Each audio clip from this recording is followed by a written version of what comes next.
Hi guys, let's come to page number 49, 4.2.1, Phylum Porifera. Now if you see this word porifera means pores bearing organism. Now in this I had given you in part 1 that you have to mention all the 8 points in each and every phylum. So the first point will be regarding number of cells. So Porifera is multicellular. All the organisms, all the animals in the world are multicellular, right? Then second thing you have to write about the level of organization. So what is the level of organization? It is cellular level of organization. Then third, let's come to germinal layers.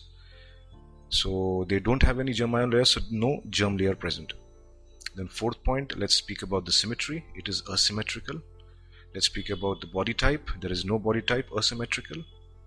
Let's speak about the coelom. It is a coelomate animal, right? And if I speak about segmentation and notochord, both are absent. This Porifera, as you can see, this is the first phylum, so I can say that it is the most primitive organism of kingdom Animalia, right? And if you see Porifera, they are found in water, so it is aquatic. So mostly in this are marine, and some of them like Spongilla, you find it in freshwater. And if you see the adult version of Porifera, you will find that they cannot move. So that's why they are called sessile. But if you see the larval stage of this, yes, they are movable. So they move, right? Okay. Now, on this Porifera, you will find pores all around the body. That's why they are called Porifera, pore-bearing organisms, right? These pores are called ostia. Water comes from the ostia. It goes into a cavity which is called spongiocele, and then it has a mouth-like structure on the upper side, and that is called osculum, and through which the water comes out. This kind of a system is called a water canal system. So if we take a cross section of this Porifera, okay, cycle, so what we can see is we see few layers present. The first layer is called pinacoderm layer, and it contains of two cells. First is pinacocytes and second is porocytes.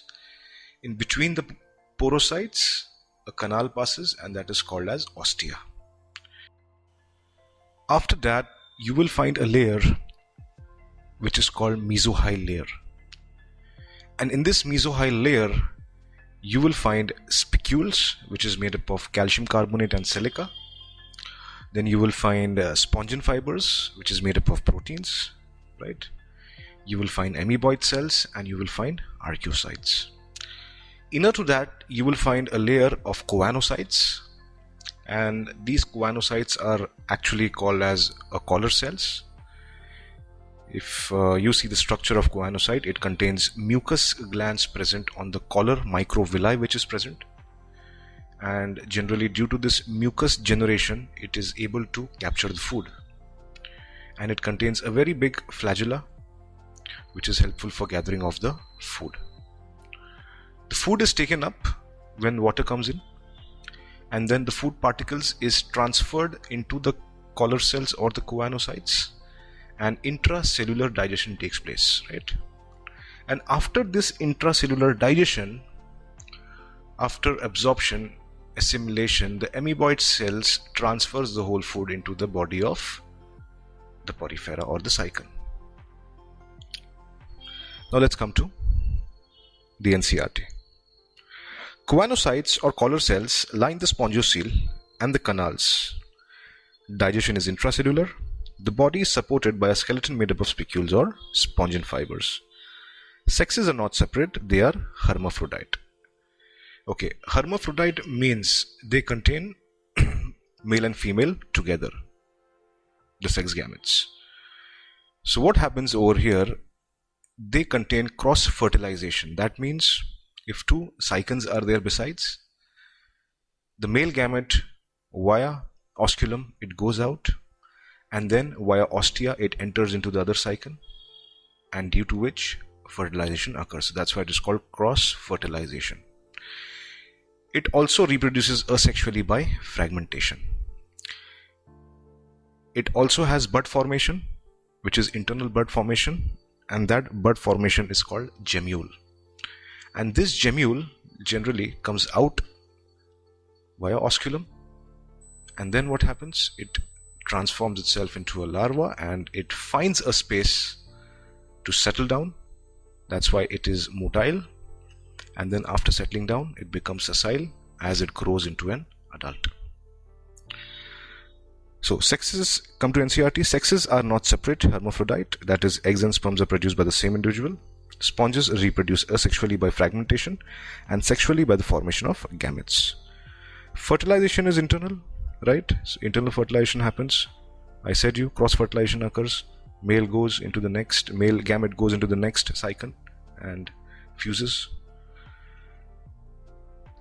And development is indirect, having a larval stage. So it has a larval stage, as I said, which is motile, which is morphologically distinct from the adults. And if you see the examples of Porifera, they have 3 examples given in NCERT. Just remember SSC, you know SSC matrix, right? SSC board. So just remember SSE.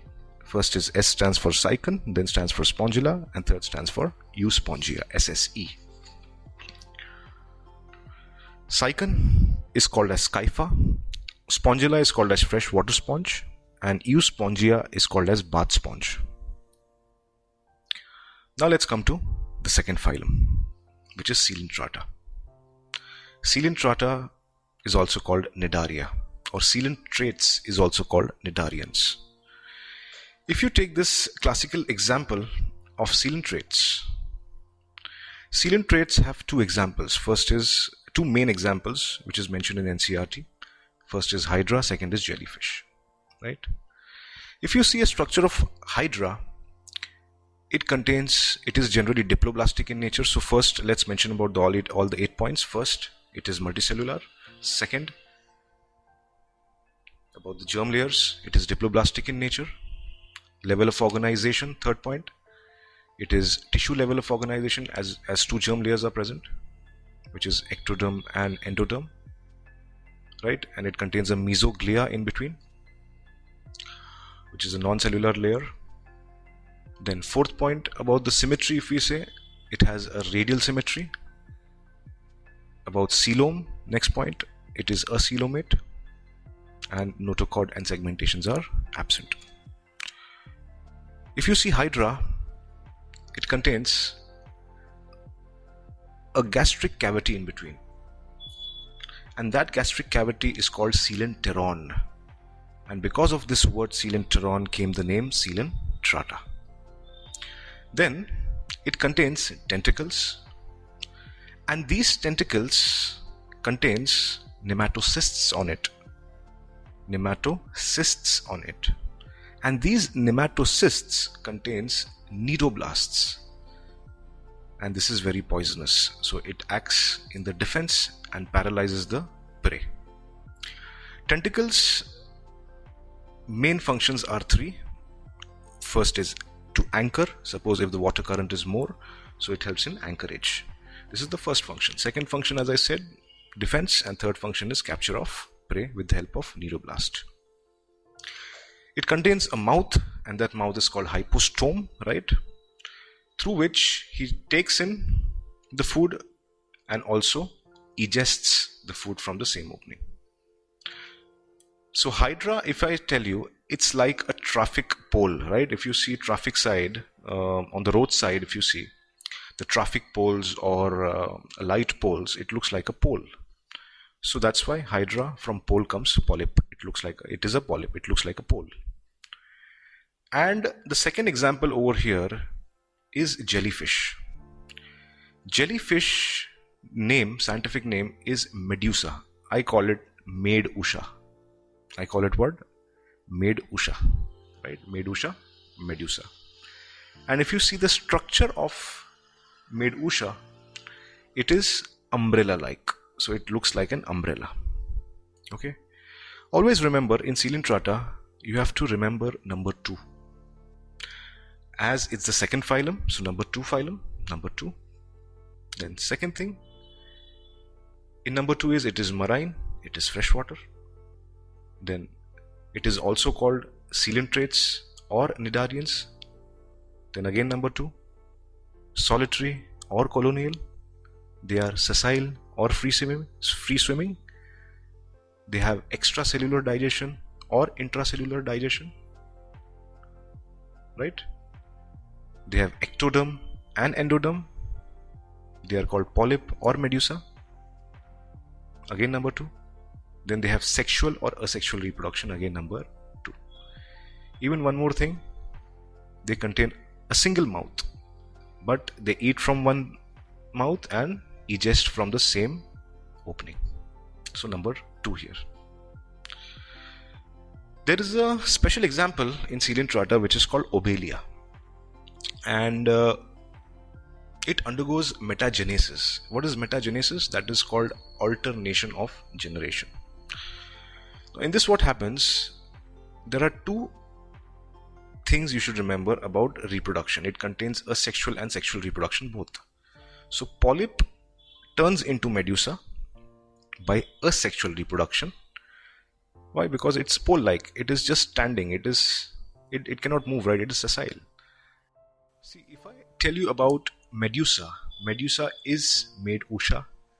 What is the function of a maid? She comes to home and she cleans the whole room, right? So she has to roam here and there to clean the room.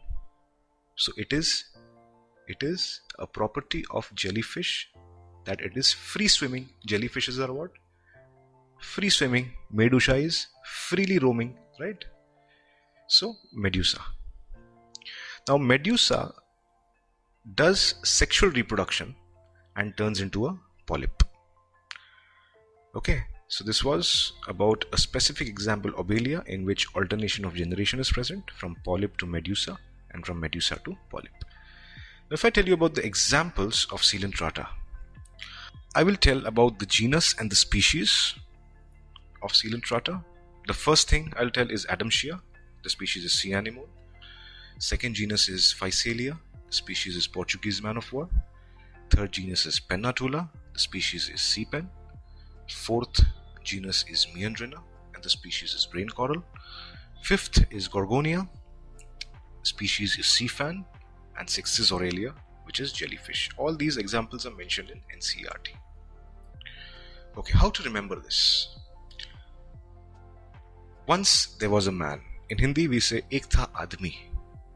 From admi comes Adamsia. Admi, Adam, Adamsia. A man is an animal. So from animal comes anemone, sea anemone. That man went on a war. So man of war. Where he went? To Portuguese. Right? And while going to Portuguese on a war, in his hand was an axe. And in Hindi, if I tell axe, it is called farsa. So I have taken this farsa as an example because farsa rhymes with Physalia. So once there was a man, ek tha admi. That man, admi, is an animal, anemone. He went on a war, a man of war, where to Portuguese, taking a farsa, Physalia, which is an axe. From this we come to know, by hearing about the war, we come to know about a proverb that pen is always mightier than sword. One sign can change the whole scenario of the war, right? So Pennatula, from Pennatula genus comes the species sea pen. Next example is genus is Meandrina, species is brain coral. So let me remind you about a legendary footballer called Maradona. Maradona, se aaya Meandrina. So from Maradona came Meandrina. Maradona was so brainy, se aaya brain coral, that he used to do gorgeous goals, se aaya Gorgonia. So Gorgonia is the genus and then species is sea fan. So Maradona, from Maradona came Meandrina, was so brainy, se aaya brain coral, that he used to do gorgeous goals. From that came Gorgonia. And by seeing these gorgeous goals, we all became his fan. And then last example, Aurelia. Once there was a woman. In Hindi, we call woman as Aurat. So Aurat is Aurelia. Aurat, Aurelia, Aurat, Aurelia. Aurelia species is jellyfish. That's why jellyfish is always a female, is always an aurat, right? So this is how you need to remember the examples of Coelenterata. I hope this will help you guys in remembering it. Now let's speak about the third phylum, which is Ctenophora. Now, if I speak about Ctenophora, Ctenophora earlier was in the Coelenterata phylum. But then afterwards, it was kicked out from the phylum just because of one reason, one major reason. And the major reason was its reproduction. Why? Because reproduction takes place only by sexual means. So the classical example, if you see, is Pleurobrachia, which is there in your NCERT. And it has two major characteristics. First is bioluminescence and second is having 8 comb plates for locomotion. Let's read the NCERT.